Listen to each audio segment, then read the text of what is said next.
Greetings, everyone. My name is Ibtisam Orabi, and I would like to welcome you to this session today about the literature classroom beyond reader response.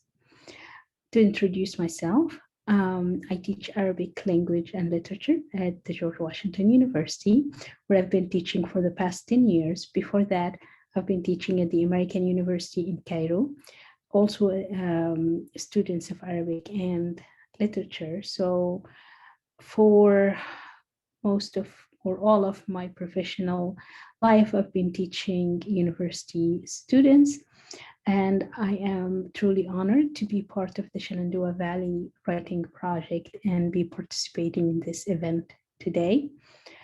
To start, I would like to talk about the goal of my presentation today. I would like to say that my goal today is to raise some challenging questions and allow us all to raise more questions about literature in general and literature in the classroom in particular. So I will not be talking about teaching strategies, methods, steps to take, things to do, or a specific recipe to present or engage with literature in the classroom. I'll be more trying to challenge our perceptions of the whole issue and try to ask some questions. I have been fascinated by the idea of asking questions since I was an undergrad. And I remember in one of my seminar courses, the professor says the most important thing is to find the right question. And since then, I have been fascinated with this idea of keeping the questions alive, cultivating good questions, and finding challenging questions to the canonical truth that people may hold into. My first question today is about the other. So I would like you to pause the recording and write what comes to your mind when you think of the word the other. And I'll be waiting here. Welcome back. We don't have the ability to discuss our understanding of otherness, but I will talk through the two main conceptualizations of otherness in scholarship across academia. The first one is the anthropological understanding of otherness, in which the other is some other different cultural group that maybe speak a different language or have different traditions. And this understanding grew through the anthropological inquiry, and basically the other here means the excluded, since they are compared to the European subject and they are seen as mainly primitive. And so in media and elsewhere, when people talk about someone as being othered, that means basically excluded. The other understanding, or the second understanding of otherness, comes from philosophy, in which one of the major concerns of philosophy was about the subject and the other, which is not only what is different than the self, but what constitutes the very means through which the self or the subject become aware of themselves. And so many philosophers talked about the other, like Hegel, Lacan, and Levinas. And today I would like to talk about the concept of the other within the scholarship of Emmanuel Levinas and his ethics of alterity. Levinas is a Lithuanian French philosopher. His philosophy was based primarily on Heidegger's philosophy, but then at a certain moment, the teacher went Nazi, and the student has an existential crisis and asks the question, what's wrong? And his philosophy ever since then has been to answer this question, what is wrong with the way we thinking that lead us to that catastrophic events like the Holocaust, in which his family have been killed, and he was imprisoned in a war camp for 5 years during the World War. Anyway, so Levinas thinks about the other, and he agrees with the idea that the other is not just someone who's different, but through the other, I can understand myself. But he takes this further and he talks about ethics. So he moves the important question from epistemology, how do we know, and ontology, what does it mean to be, into ethics.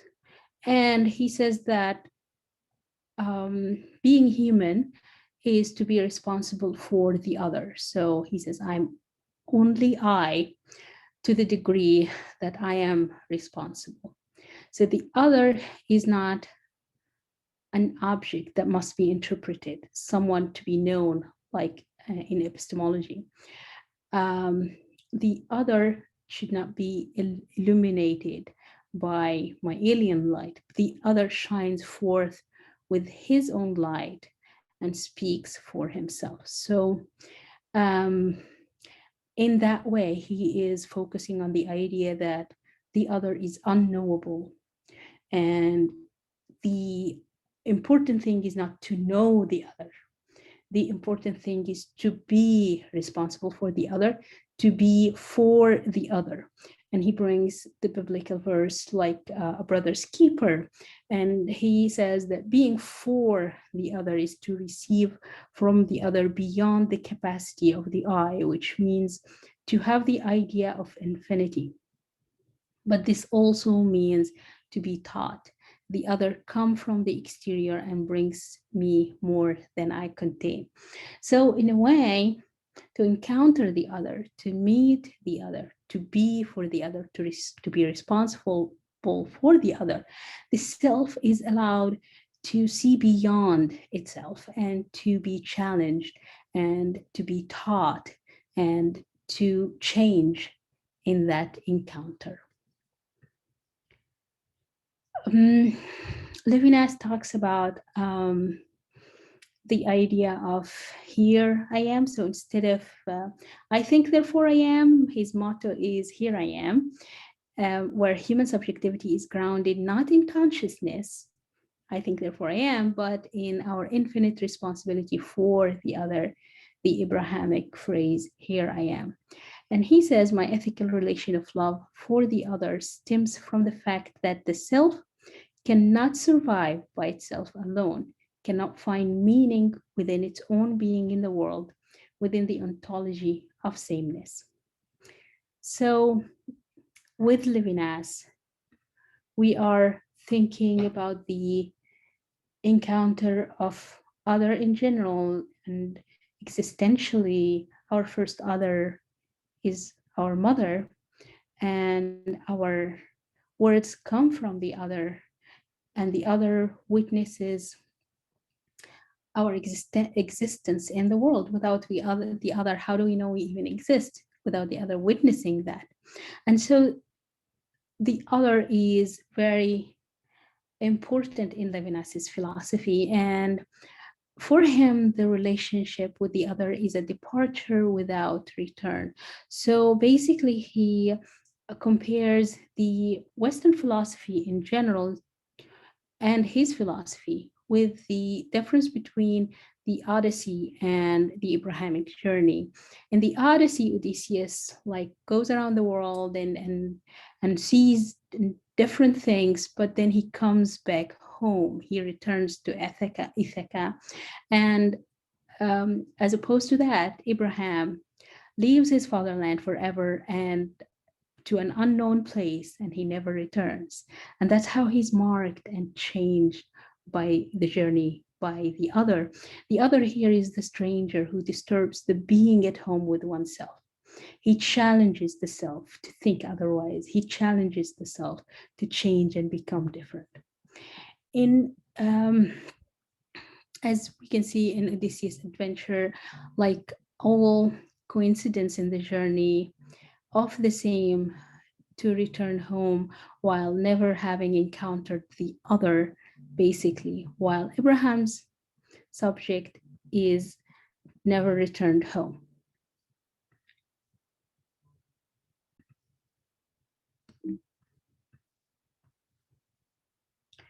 Levinas also said that the relationship with the other is a conversation. So instead of epistemologically learning about the other, Levinas focuses on talking to the other. So the other here is an interlocutor and someone we encounter and talk to, not about. He says to approach the other in conversation is to welcome his expression, in which at each instant he overflows the idea a thought would carry away from it. It is therefore to receive from the other beyond the capacity of the eye, which means exactly to have the idea of infinity. But this also means to be taught. The relationship with the other or conversation is a non-allergic relation, an ethical relation, but in as much as it is welcomed, this conversation is a teaching that is not reducible to meiotics. It comes from the exterior and brings me more than I contain. So in this quote here, he refers to the way Western civilization was allergic to difference and always try to assimilate difference. And he says that relationship to the other is non-allergic. The ethical relation to the other is to be welcoming the difference of the other instead of trying to assimilate and erase that difference. And by doing that, the other who comes from the exterior, the outside, brings me more than what I can ever imagine. And that's how I am going to learn. Levinas also, in that sense, thinking of learning here as responding to it. So that changes the way we think about education in general. So people who bring Levinas to education, basically they challenge the basis of Western education, which is the autonomy and freedom of the subject, because in Levinas's ethics, the responsibility for the other comes before and kind of limits the subject freedom.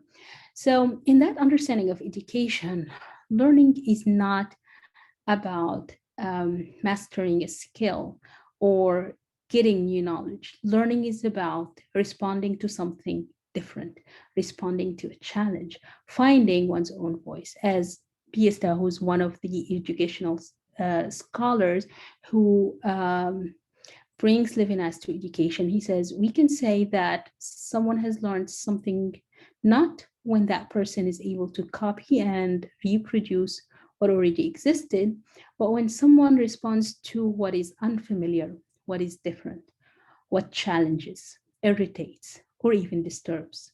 Here, learning is an invention or creation. It is a process of bringing something new into the world, namely one's own unique response, one's own voice.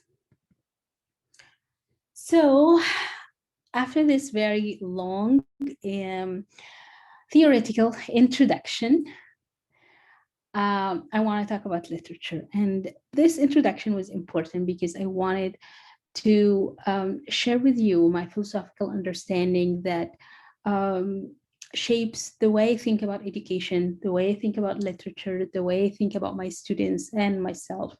And this will show in the coming section, the relevance of this theoretical section will be much clearer. But for now, I want you to stop the video and write down, why do you think we read and teach literature?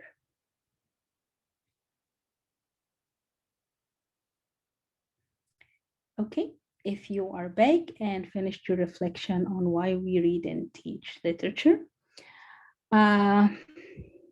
Let's talk about how literature is thought of and has been in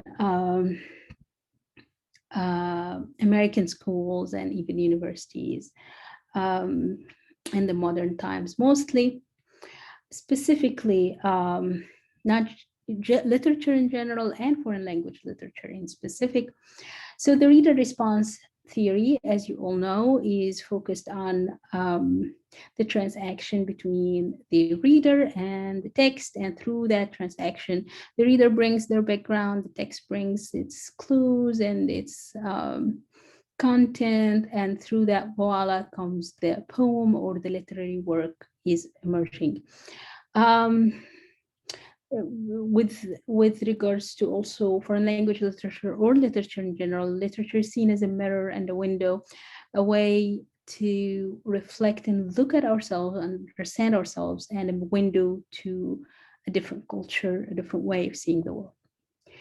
Um, I'm challenging these two views, and the reason is, although reader response theory is an important step in dealing with literature, it is not sufficient, because what happens is that in a reader response theory, the reader is so consumed by seeing themselves in the text, and the text becomes all about the reader. So the primacy of the subject is continued in reader response theory, which what Levinas challenges.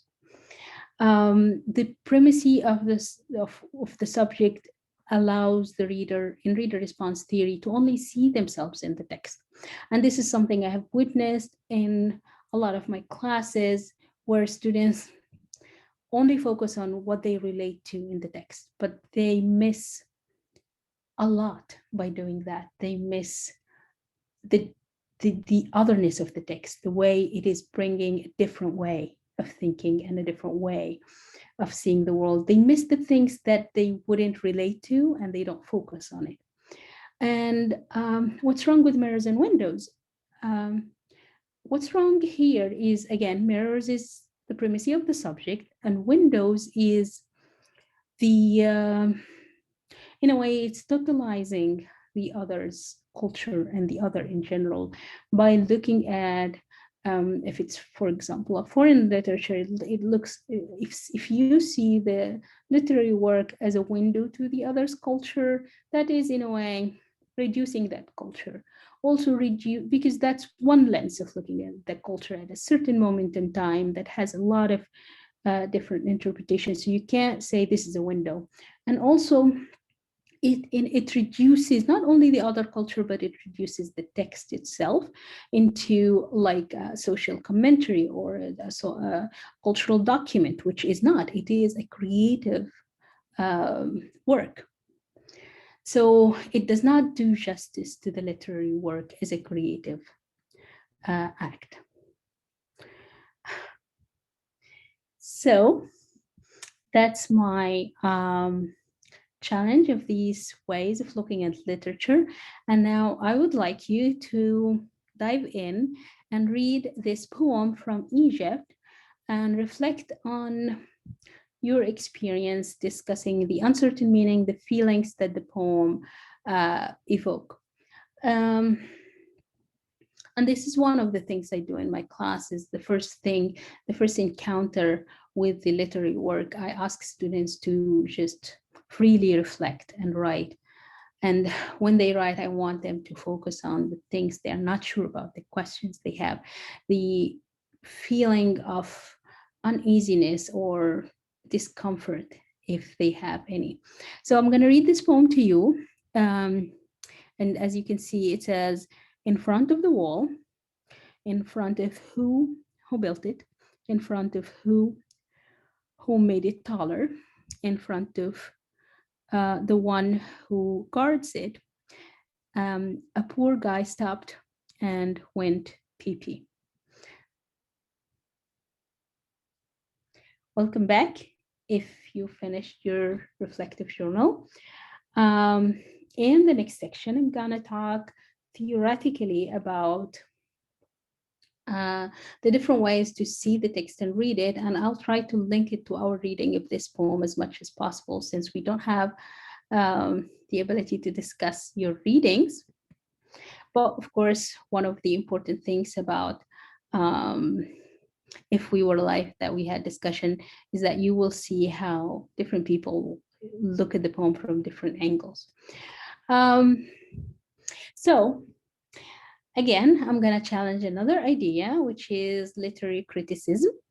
So according to Levinas's work, Levinas never really work on literature, but he uses literature a lot, and he has a lot of um, scholarship on reading the Talmud. And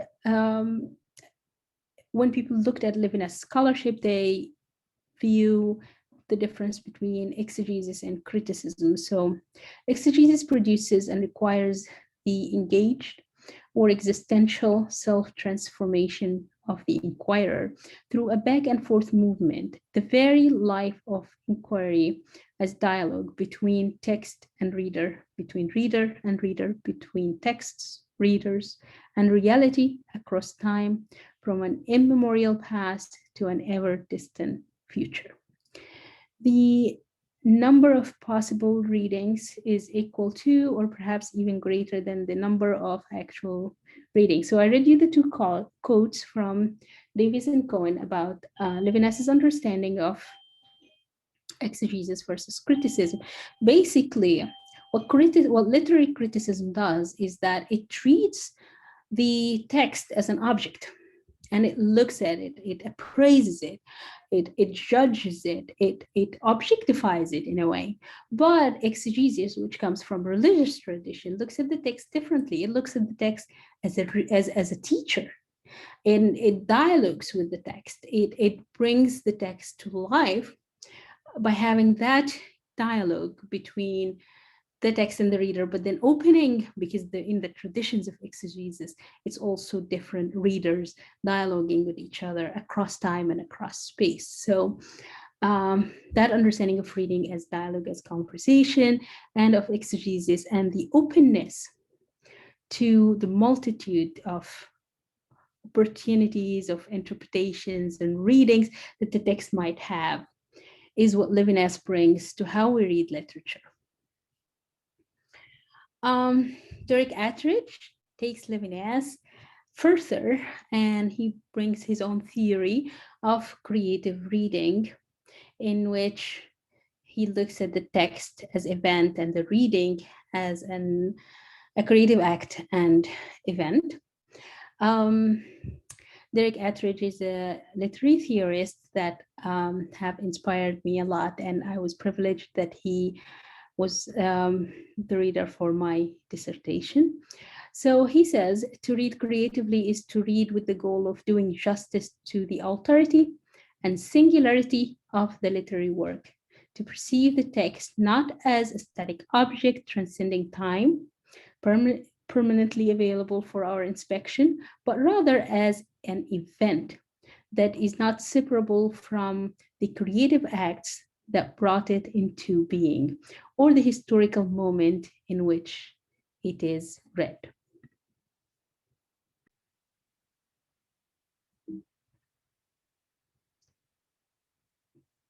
For Attridge, creative reading is both an act and event. An act as something that the reader can do, and the reader can control many aspects of the reading. They can control their pace, their attention, um, the way they skim, the degree of concentration, choosing a way of reading depending on the genre, and you can read, you can listen to the audiobook, um, you can read aloud, you can read silently. These are acts that you do as a reader. Um, the reading of literature is also an event. It is, in a way, it's something that happens to you, something that affects you intellectually, emotionally, and sometimes physically. And in that sense, you do not have control over this process. And Attridge sees reading as both an act and an event. He looks at creative reading as, in a way, it has some um, passivity to it. In a way, you let go of some of the control as you read and allow the text to take your mind to its borders, um, to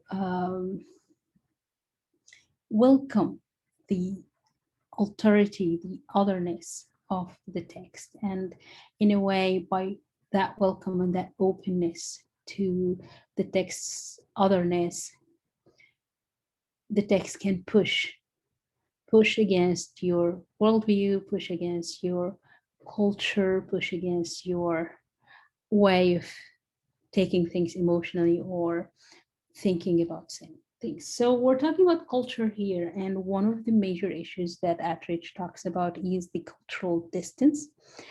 And so there are certain claims that people have with regards to the distance between the reader and the text. Some people think maybe a better reading is the reading that is more faithful to the original context of the work, and in a way looks historically and finds a reading that matches what maybe is the assumed intention, or what maybe the first readers are thought to be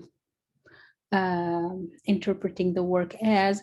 And other claims say that there can be a pure engagement with the work in a vacuum, and that the author is dead once the text is written, and that um, don't think about the culture of the text, think about the text as itself.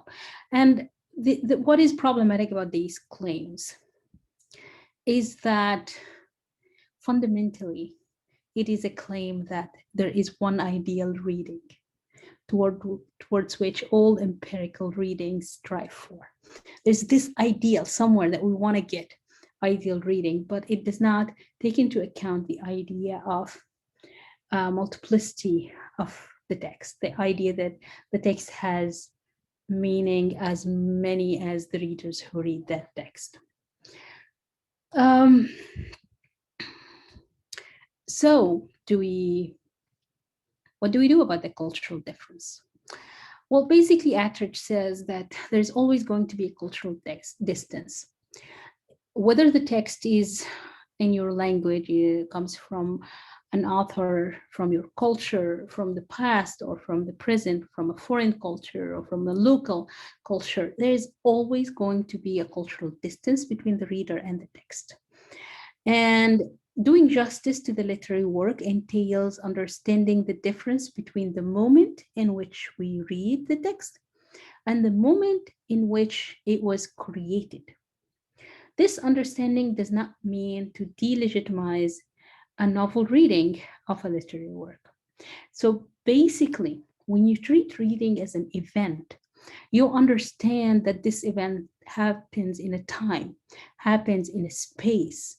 It has history. So when you read, you understand that your reading is colored by your time, by the moment in which you're reading, and that the text itself was written in a different moment. And so the distance actually is important. It is what makes the work valuable. And an ethical and responsible reading is the one that will take full account of this distance, rather than a reading that undertakes the impossible task of abolishing the cultural distance. So as the reader reads, they are mindful of the difference between the moment they're reading and the moment the text was read or written originally. And that mindfulness allows for more rich interpretation. Attridge also talks about the idea of allegory versus literature. And he says that an allegory, basically, it's translating ideas into like a story or a narrative and it deals with what's already known. It focuses on what you know and kind of crystallizes it, whereas literature opens space for the other. Allegory announces a moral code, and literature invites an ethical response. And in that sense, Attridge differentiates between an allegorical reading versus a literal or literary reading.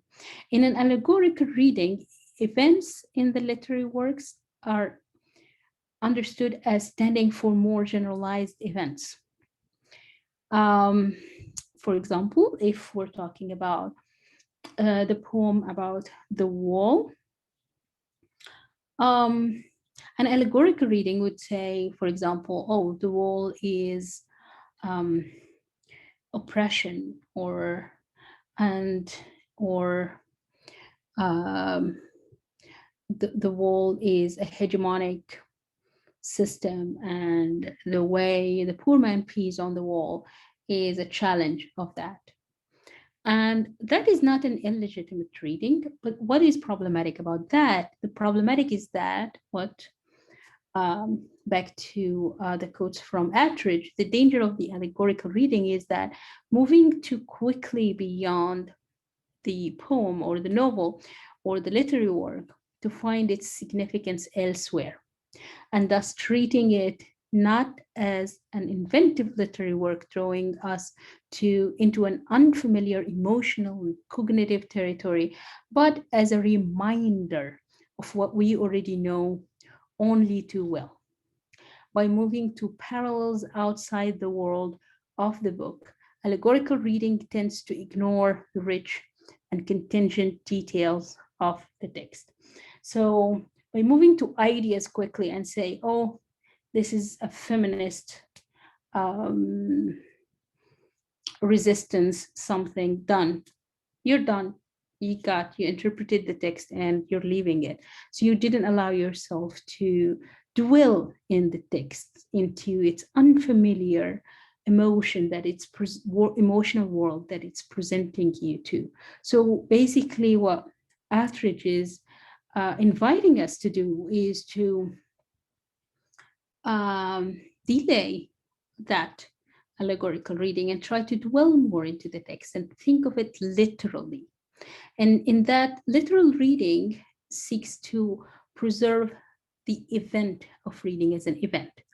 In literal reading, reading is an event in which the reader lives the text that they are reading and restrains the urge to leave the text behind and then go to the world. So, um, by challenging allegorical reading, by focusing more on dwelling on the text, also by understanding the cultural difference and the cultural distance.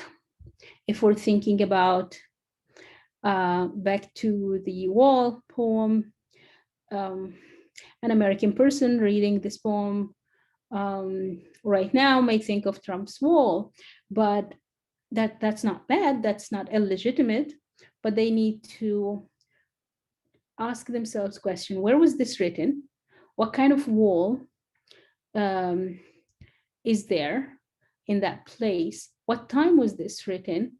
What does the wall represent there? And that does not mean that I cannot create my own meaning and say, oh, that made me feel da da da because it made me think of the wall between nations and that or the immigration and the suffering and da da da. That's a very legitimate reading and it's a beautiful reading.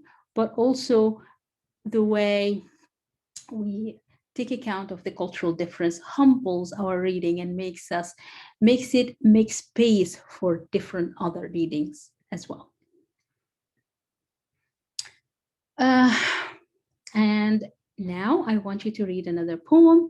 And this next step is not to write a reflection on how you feel and how you interpret and read that poem, but I actually want you to respond and to respond artistically, creatively, or literally through creating something that speaks to that poem and also allows and challenges other readers to encounter that poem in a different way. This poem is for Jumana Haddad, the very famous Lebanese multilingual author. It's called Lilith, and I'm only reading two parts of the long poem. I am Lilith, the woman fate. No male escapes my spell, and no male would wish to. I am the double moon Lilith. The black can only be completed by the white, for my purity is the spark of the banchery, and my probing is the beginning of the possible. I am the woman paradise who fell from paradise, and I am the paradise fall. The, oh, sorry. This is the second part of the poem that I'm sharing with you. I am Lilith, the first woman, Adam's partner in creation, not the rib for cowering. From dust, God created me to be the origin, and from the rib of Adam, he created Eve to be the shadow.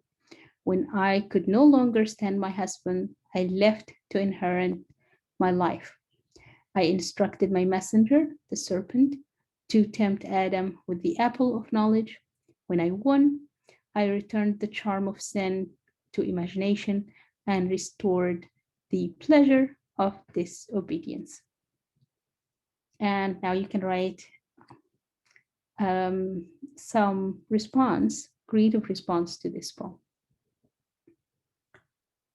If you're back, I'm going to show you some of my students' creative responses to literary works, and these creative responses are multimodal. They include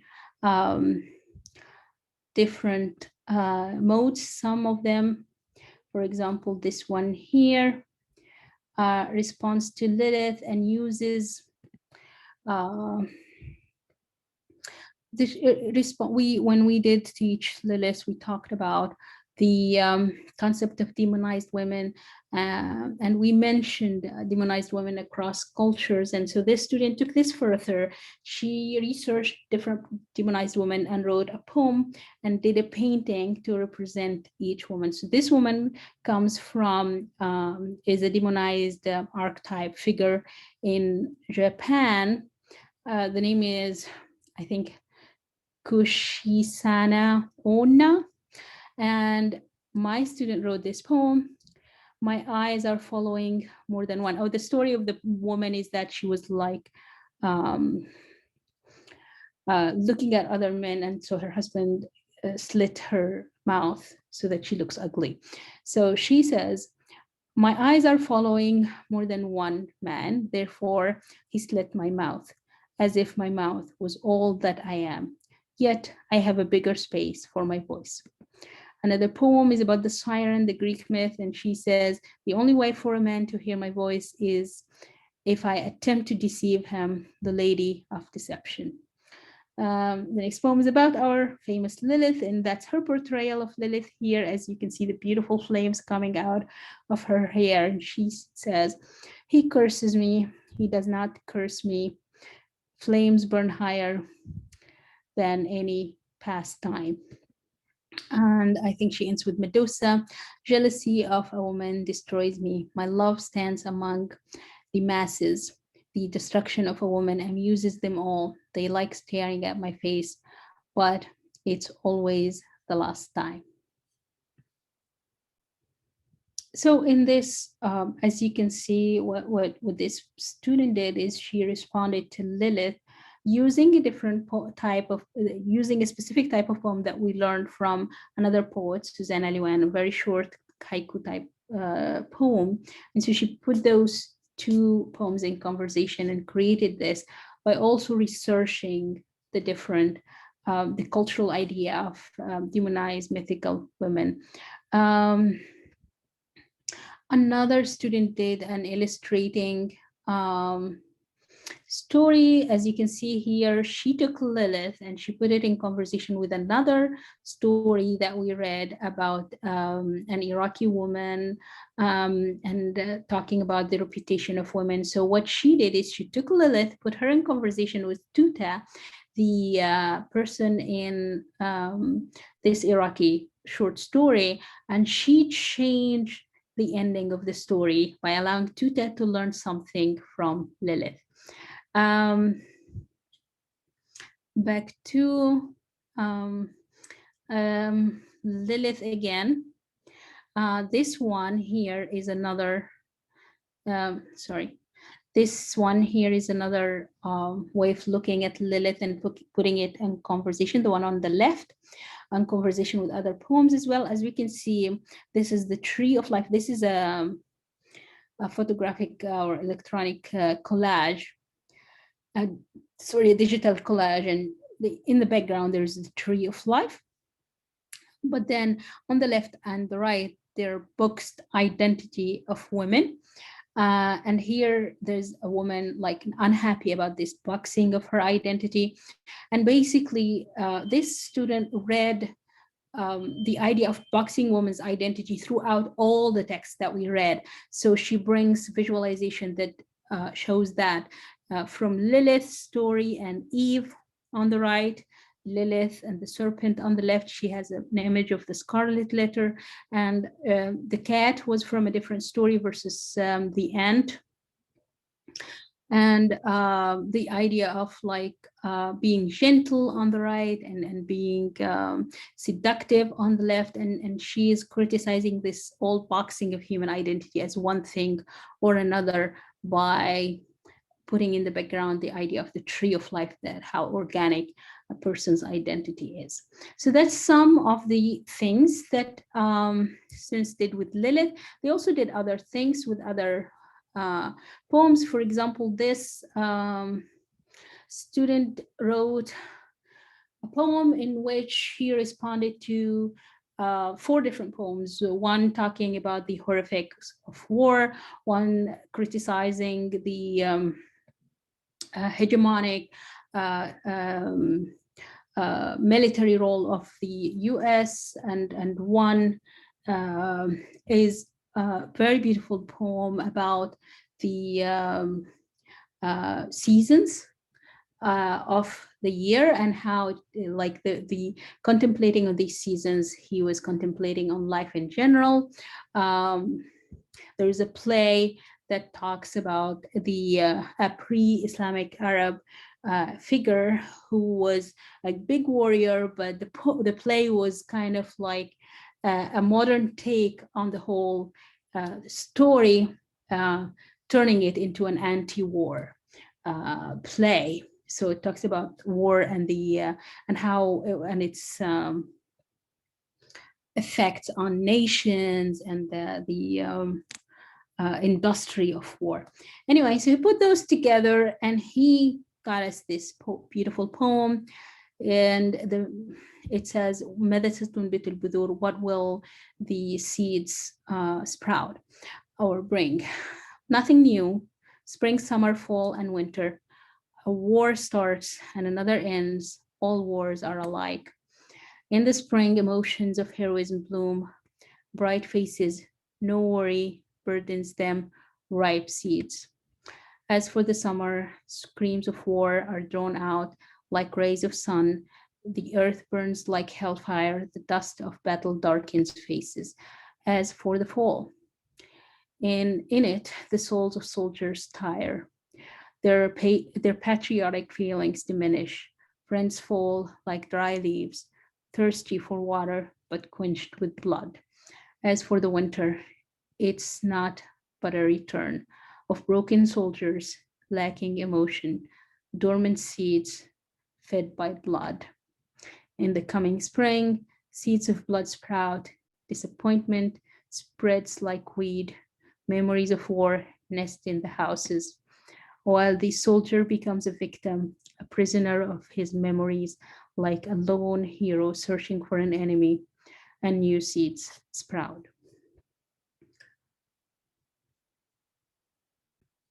So as you can see in these artistic responses, students put in conversation different genres and different readings, and in their creative looking at those literary works, they allow their colleagues and allow us all to look at those literary works in a new way, in a different way.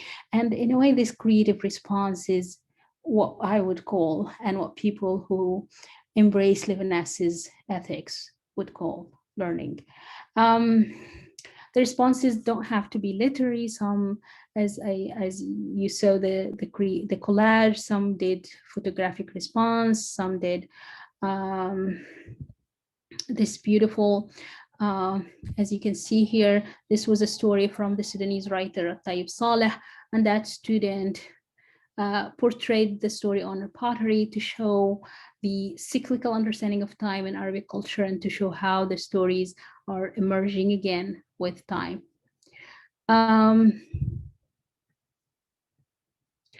Another student, there are different visual ways. This student here, she did a visual representation of the poem here and there, showing where the loved and lover is and how their life is so different. Here, this one, she did a visual representation of a poem by taking a quote from the poem, which is, the quote says, all of them said that I am crazy when I put myself in the embrace of a volcano and sink, or when I embrace a volcano and sink. And so she has this image of the volcano, and she wrote using calligraphy the quote in there. All these projects show different ways of creatively respond to literature. And I feel like my presentation today was a bit scattered. What is going on with all this? What I want to say with all this? I want to say that what I did is I started with Levinas. I was so inspired by his work. I realized ideas that challenged the way I think about literature, like ideas of creative reading. And I used this in my classroom. And it really transformed me and transformed my students' understanding of literature and their idea of what to do with literature, and the way they respond to literature, and in a way find their own voice in the process. What I want you to do right now is also pause this video and think about what questions did this presentation inspire in you about literature, about your own work, about your teaching, and about your understanding of teaching literature in general. And I would like to thank you, and hopefully when I see you in the question and answer session, we can exchange these questions and discuss them and talk about them more. Again, I would like to thank you for the privilege of being part of this event, and thank you for listening to me.